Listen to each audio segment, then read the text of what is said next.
Assalamualaikum warahmatullahi wabarakatuh. Halo Sobat Teknokrat. Bersama saya Jeffrey Jakatirta dari Prodi Informatika Universitas Teknokrat Indonesia dalam mata kuliah Data Mining. Di sini kita akan mencari fungsi minor ketiga dari data mining, yaitu prediksi. Mari kita simak penjelasan berikut. Apa itu prediksi? Prediksi adalah fungsi minor ketiga dari data mining, yaitu peramalan. Tujuan dari sebuah prediksi adalah untuk memprediksi nilai dari atribut-atribut tertentu berdasarkan atribut-atribut lain. Atribut yang diprediksi umumnya dikenal sebagai variabel tak bebas atau target, sedangkan atribut-atribut yang digunakan untuk membuat prediksi dikenal sebagai variabel bebas. Prediksi atau peramalan sendiri dibedakan menjadi dua macam, yaitu peramalan kualitatif dan peramalan kuantitatif. Peramalan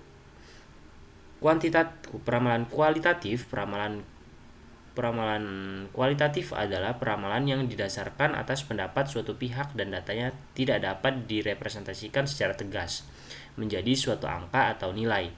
Peramalan kuantitatif adalah peramalan yang didasarkan atas data kuantitatif masa lalu dan dapat dibuat dalam bentuk angka yang biasa disebut dengan data time series.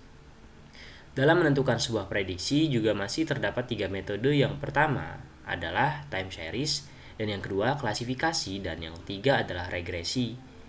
Time series adalah pengamatan perubahan nilai atribut dari waktu ke waktu.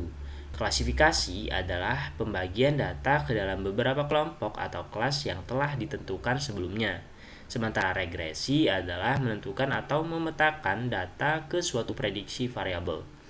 Menurut Heiser, jangka waktu dibedakan menjadi tiga macam, yaitu yang pertama peramalan jangka pendek, dan yang kedua peramalan jangka menengah, dan yang terakhir yakni peramalan jangka panjang.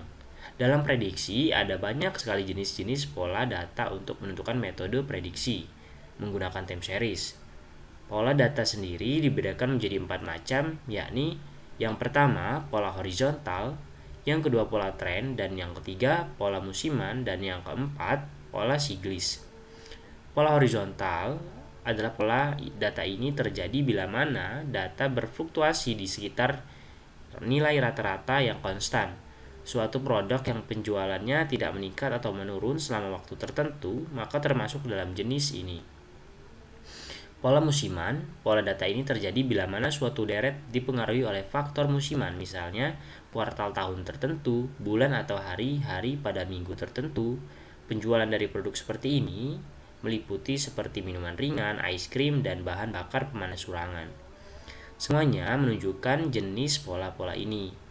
Kemudian ada pola siklis. Pola data ini terjadi bila mana datanya dipengaruhi oleh fluktuasi ekonomi jangka panjang seperti berhubungan dengan siklus bisnis, contohnya penjualan mobil dan baja.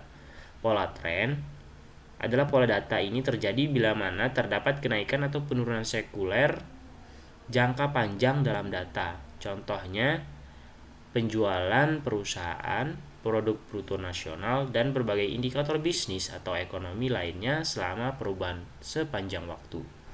Mungkin itu saja yang dapat saya sampaikan. Saya ucapkan terima kasih. Assalamualaikum warahmatullahi wabarakatuh.